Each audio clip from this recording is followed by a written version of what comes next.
मेरा नाम सोनू कंवर, कक्षा 7 है। कलयुग समाज के अशुभ लक्षण। कुटुंब कम हुआ, संबंध कम हुआ, प्रेम कम हुआ, मर्यादा कम हुई, लाज लज्जा कम हुई, विनम्रता कम हुई, समर्पण कम हुए, पुस्तक वाचन कम हुआ, खान पान की शुद्धता कम हुई, बाल कम हुए, कपड़े कम हुए, नींद कम हुई, घी मक्खन कम हुआ, पीतल तांबे के बर्तन कम हुए, भाई भाई का प्रेम कम हुआ, सत्य कम हुआ, अतिथि कम हुए, धैर्य कम हुआ, श्रद्धा और विश्वास कम हुआ, बड़ों का सम्मान कम हुआ और भी बहुत कुछ कम हुआ जिससे जीवन सहज था, सरल था। संतान को दोष न दे। बालक या बालिका को इंग्लिश मीडियम में पढ़ाया, अंग्रेजी बोलना सिखाया, बर्थडे और मैरिज एनिवर्सरी जैसे जीवन के शुभ प्रसंगों को अंग्रेजी कल्चर्स के अनुसार जीना ही श्रेष्ठ माना।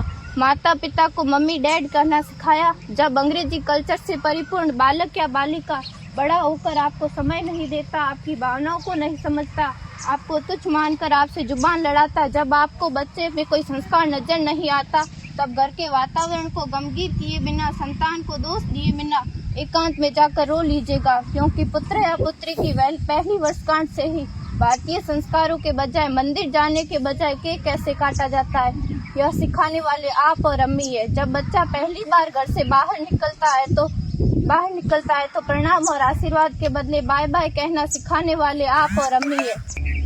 हम परीक्षा देने जाते समय इष्ट देव बड़ों के पैर छूने के बदले बेस्ट ऑफ लक कहकर परीक्षा भवन तक छोड़ने वाले आप और अम्मी है। बालक या बालिका के सफल होने पर घर में परिवार के साथ बैठकर खुशियां मनाने के बदले होटल में पार्टी मनाने की प्रथा को बढ़ावा देने वाले आप और अम्मी है।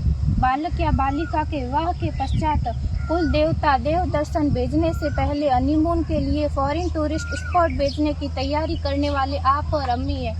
ऐसी कई ढेर सारी अंग्रेजी कल्चर्स को हमने जाने अनजाने स्वीकार कर दिया है। अब तो बड़े बुजुर्गों के पैर छूने में भी शर्म आती है। गलती किसकी? मात्र आपके माता और पिता की। अंग्रेजी अंतर्राष्ट्रीय भाषा है से काम काज हेतु सीखना है, अच्छी बात है, लेकिन इसकी संस्कृति को अपने जीवन में उतारने की तो कोई बाध्यता नहीं थी। अपनी समृद्ध संस्कृति को त्याग कर नैतिक मूल्यों, मानवीय संवेदनाओं से रहित अन्य सभ्यताओं की जीवन शैली अपनाकर हमने क्या पाया? अवैध संबंध, टूटते रिश्ते, व्यसन युक्त धन, थके हारे मन, छल भरे रिश्ते, अनुशासनहीन संतानें, असुरक्षित समाज। एक बार विचार जरूर कीजिएगा कि संस्कारवान पीढ़ी क्यों आवश्यक है।